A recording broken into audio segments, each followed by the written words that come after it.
Hello everyone, once again welcome back to the channel.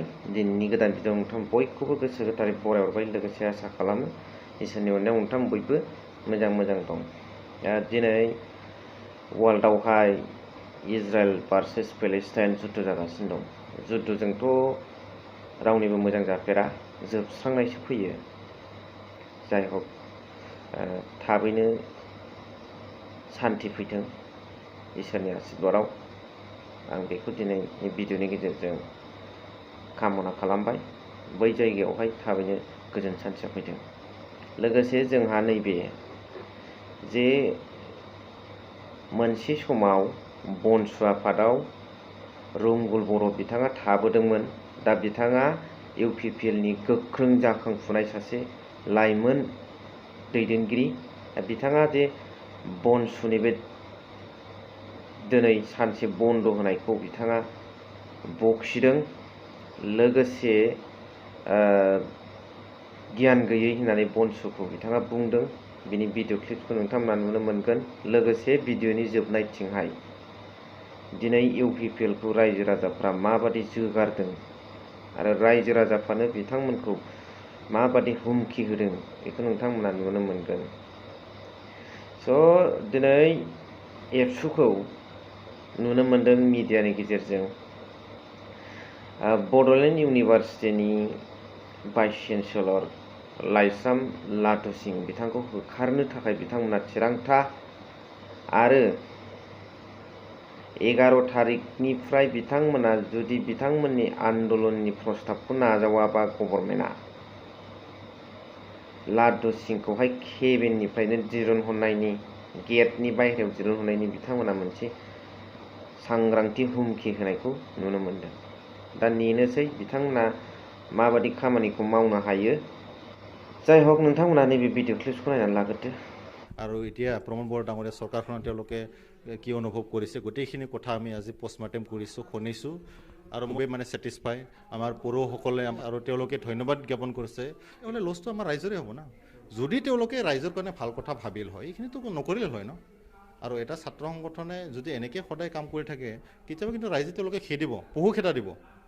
আমি মাজে মাজে দেখোঁ পলিটিচিয়ানবিলাকক খেদে, কিন্তু তেওঁলোককো খেদিব কেতিয়াবা। যাতে এইটো মানে ভৱিষ্যতে তেওঁলোকৰ নহয়। মই শুভকামনা দিছোঁ তেওঁলোকক। যদি তেওঁলোকে সংগঠন কৰিছে ভালদৰে কৰক, আৰু যদি তেওঁলোকে সংগঠনৰ নামত বা ইলেকশ্যন অহাৰ কাৰণে ৰাজনীতি কৰিব বিচাৰিছে তো তেওঁলোকে অলপমান দূৰত থকাটোৱে ভাল। আজিৰ তাৰিখত হাগ্ৰামা এণ্ড কোম্পানীৰ কোনটো লেফ্ট ৰাইট কোনটো কি এজেণ্ট চবেই গম পাইছে। গতিকে ৰাইজক সদায় টেঙা আম বিক্ৰী কৰি পেলাই নিজৰ ৰাজনীতি লাভালাভটো কৰিব বিচাৰিলে ইয়াৰ প্ৰত্যুত্তৰ কিন্তু ৰাইজে দিব।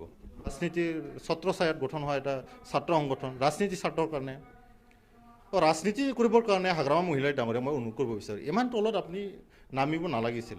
মানুহৰ ভৱিষ্যতৰ লগত আপুনি খেলা কৰি থাকিব, এইটো ভাল কথা নহয়। मोनसे समाव आरके लाइभ निउस चेनेल बिथाङा सालायदोंमोन। बे समाव बिथाङा बनसुआव दंमोन, गोख्रों दैदेनगिरि। इउपिपिएलखौ जोबोद बखियो। हाबनायनि खारना मा बेखौथ' मिन्थिखायो। दा बिथाङा बुंदों जे बनसुखौ मोनसे गियान गैयै आफाद रायजोनि मोजांनि थाखाय हाबा मावग्रा बा रायजोनि मानि लस खालामदों। सानफा एफा मावनानै जाग्रा बाजार खालामग्राफ्रा दिनै बेसेबां खहा जादों बिथाङा बुंदों। लोगोसे बिथाङा हाग्रामा महिलाफोरखौबो नोजोर बोनानै बुंदों पलिटिक्स खालामनायनि थाखाय एथ' गाहायाव थाङो नामा सासे दैदेनगिरिया होननानै। आरो बिथांमोननि जयनिं हाबाफारिनि सायावबो बिथाङा बुंदों नंखायजोब होननानै आरो बैसोरखौ आलु गेसाव होनदों। सिगाङावनो इउपिपिएलआ बिथांमोनखौ हगारखाबाय बबे पार्टियाव हाबो हा बेबादि खोथा। आरो बिथांमोननि जयनिं जानाया दिनै पेपारे कागजे निउसाव फैदों बे नंखाय होननानै मिसा खोथा होननानै बिथाङा बुंदों। नाथाय रायजोफ्रा मिथिगौ दिनैनि बे जयनिं बिपिएफनि गुबुन गुबुन जायगायाव जयनिं हाबाफारि लानाया सैथो ना असैथो नोंथांमोना बिजिरब्लानो जाबाय। जे बनसुखौ बिथाङा मोनसे राजनितिक पार्टिजों सोरजिजानाय मोनसे राजनितिक अर्गानाइजेसन होननानै बिथाङा दिनैनि समाव बुंदों।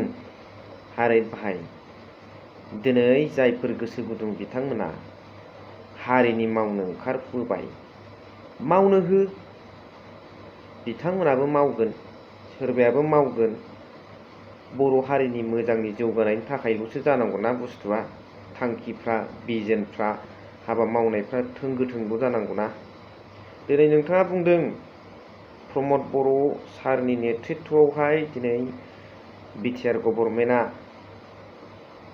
इउपिपिएल पार्टिया रायजो राजाफोरनि थाखाय गोबां हाबा मावनो हाबाय आरो बेखौ रायजो राजा मुरब्बी सुबुंफ्रा इउपिपिएल पार्टिखौ धन्यबाद होदों बिथांमोनखौ बरायदों बे खोथाखौ नोंथाङा बुंदों आरो बिथांमोनखौ फैबाय थानाय समाव बरायदों ना रायजो राजाफ्रा जोगारनारदों जोबनायाव आङो भिडिअ क्लिप्स खिन्थागासिनो दं नायनानै नोंथांमोना कमेन्ट हरबानो जाबाय लोगोसे दसे नोंथांमोनजों सावरायग्रोनि रोनिकाटा बिसिडिसिनि चेयारमेना 10 जन बेनिफिसियारि न'नि बेनिफिसियारिनि फैसाखौ लानानै सेकेन्डनि फैसाखौबो लाजोबनानै दासिमबो न'आ इनकमप्लिट सोरनाबा हाफ वाल सोरनाबा ओरैनो उसुंल' जाबनानै दोनदों बे खोथाखौ आं नङा बै बेनिफिसियारि बिथांमोना कमप्लिट जायैनि थाखाय रायजोनिफ्रायनो ओंखारनानै गावबुराखौ लाफानानै बिथांमोना आन्दलन खालामदों आरो मिडियानि गेजेरजों फोरमायहरदों जाहाथे खामानिया थाब जायो चेयारमेनाव सोंहैदोंमोन बिथांमोना जावले जावले सोंगासिनो दं जागोनल' होनो दिनैसिम खिन्थु इनकमप्लिट खामानिया बिथांमोना न'आ थाब जागोनखौ आसा खालामनानै गावसिनि थाग्रा न'खौनो सिफायनानै लुहोदोंमोन दिनै बिथांमोना ज' जाजाय मोनसे न'आवनो थानानै बिराद उसुबिदा मोनगासिनो दं बेखायनो थाब खामानि बादि जानांगौ बे न'आ लोगोसे 90 दिननि गेजेरावनो बे न'आ जानांगौ नाथाय एथ' गोबाव थाबोबाय दिनै बिथांमोन प्रमद बर' सारानोथ' बुंदोंमोन न'नि थाखाखौ थाइसेबो रावबो लानो मोननाय नङा लायोब्ला कमप्लेन हो आं एक्सन लागोन होननानै नाथाय दिनै नोंथांमोना खुद नुनो मोनबाय मोनसे गामियाव बेबादि इसिबां 10 जन गाहाम पिएमएवाइजिनि बेनिफिसियारि बिथांमोननि फैसाखौ बिथांमोना लानानै थादों आरो न'आ दासिमबो इनकमप्लिट आंनि रिकुवेस्टआ बेल'नो रायजोनि थाखाय मोजां खामानि मावनो आवगायबोदोंब्ला आरो रायजोफोरनि थाखाय नोंथांमोना साफ्रोमनोबो सान्थि आरो गोजोननायखौ होनो थाखाय ओंखारबोदोंब्ला रंगुल बर' नोंथां बुंनाय बादि इउपिपिएल सरकारा दिनैहाय मानो न'खौ जाफुंहोआखै बिथांमोना मानो आन्दलन खालामनो गोनां जाखो गावबुराखौ लाफानानै बेनि एन्सारखौ नोंथाङा होफिन आंनि भिडिअखौ नुबाय बायदोंब्ला लोगोसे नोंथांमोन रायजो राजाया कमेन्टआव फोरमायदो ओमफ्राय नैबे भिडिअ क्लिप्सखौ नायदो न'खौ आङो माने जागोन होननायखाय आङो मोजां गथायदोंमोन नाथाय दासिमबो आंनि न'आ जेबो जायाखै हाफ वालिं दङ थाखा फैसाखौ जोंथ' सिगाङावनो हरजोब्बाय दा आं जोबोद उसुबिदा गोलैना दं आंल' नङा रायजो राजा गासिबो न'खरा जोङो थानाय न'खौनो सिफायनानै थाब हागोन होननायखायनो जों सिफायना होदोंमोन नाथाय जों दा बे न' गंसेयावनो ज' जाजाय खालामनांगौ जाहैबाय बहुद उसुबिदा एसे अनलायनानै थाबैनो लुना होबा हामगौमोन जोंनि थाखाय सरकारा जों आं बेखौनो आसा खालामबाय जितु नोंथांमोननि न'नि नामाव फैसा हाबनाय जादोंमोन सोरनि आखायाव गथायनाय जाखो बेखौ जों चेयारमेननि आखायाव गथायजोब्बाय चेयारमेननि आखायाव गथायनानै चेयारमेना बुंबाय जों आं लुसिगोन दा बेबायदि होननायखाय जों चेयारमेननो गासिबो गथायदों 2 किस्तिबो आरोखि गोबाव सम नोंथांनि न'आ लुफुंजायाखै दा नोंथांमोना चेयारमेन मेम्बारनाव सोंदोंना सोङाखै जे जों सोंबाय जोङो थांबायबो मा फिननाय होदों अफिसावबो थांबाय आरो लामा सामा जोङो न'आव थांनाबो बुंदों बियो र' साननैसो थाथ' एसे माबा मिस्ट्रि जगार जायाखै थाखा फैसा एसे खम जाथ'दों र' बानायगोन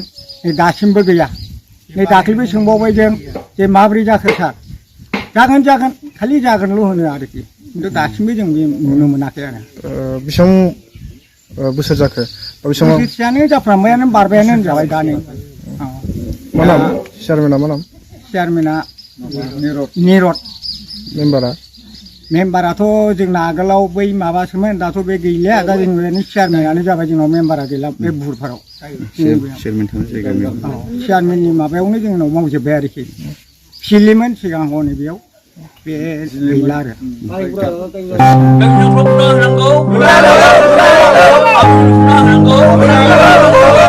बिदिखौ एसेखिनियावनो फोजोब्बाय थेंक इउ भेरि माच फर वाचिं लाभ इउ अल